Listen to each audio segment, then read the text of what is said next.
Hi, and welcome to the Lefty Shooter. Today we have a Glock 19 Gen 4, and this review is going to apply to all Gen 4 Glocks because they all have the same left and right-handedness features as each other.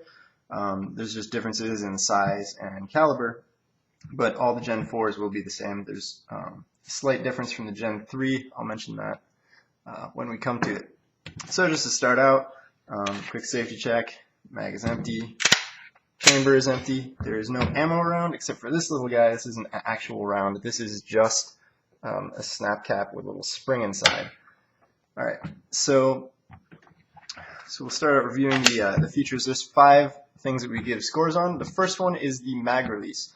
That's actually one of the better features of the Gen 4s. Now the mag release is reversible. Originally, in the Gen 3, it was only right-handed and it was over here, but now in the Gen 4, you can actually flip it around and it's a nice built-up mag release.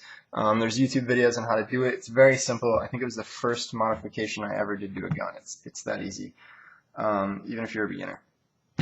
So give points there. The next section that we look at is the slide lock. That's not so great.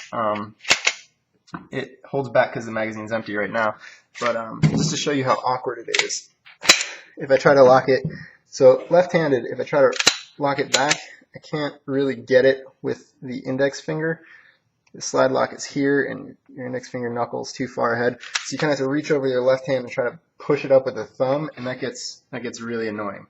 And to let go, you have to do the same thing, reach over the top, pull back a little bit, and hold it down while you let go.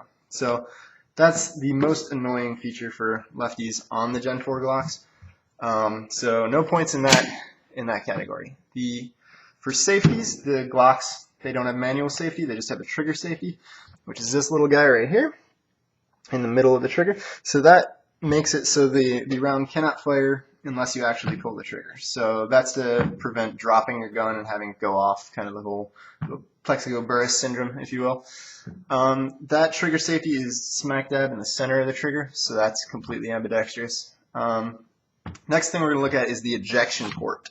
So take the snap cap, again, not a live round, put it in there, rack it to fill the chamber, and now you'll see it comes out the right side.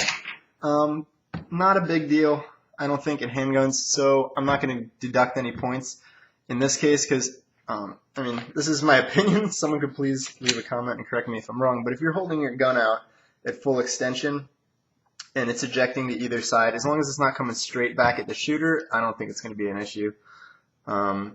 So I'm not going to deduct any points for that.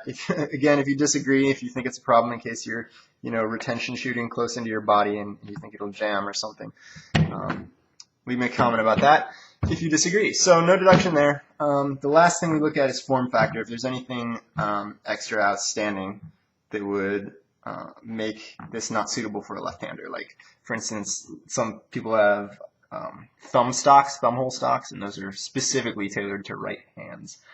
This has nothing like that. It's a fairly symmetrical gun, other than the features I mentioned. Even the takedown involves pressing on both sides.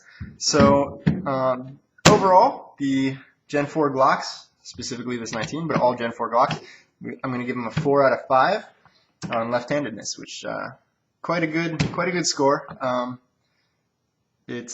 wouldn't hold it against it. I mean, I carry this gun as my everyday carry, and I trust my life with it. So that should tell you about how friendly it is to left-handers.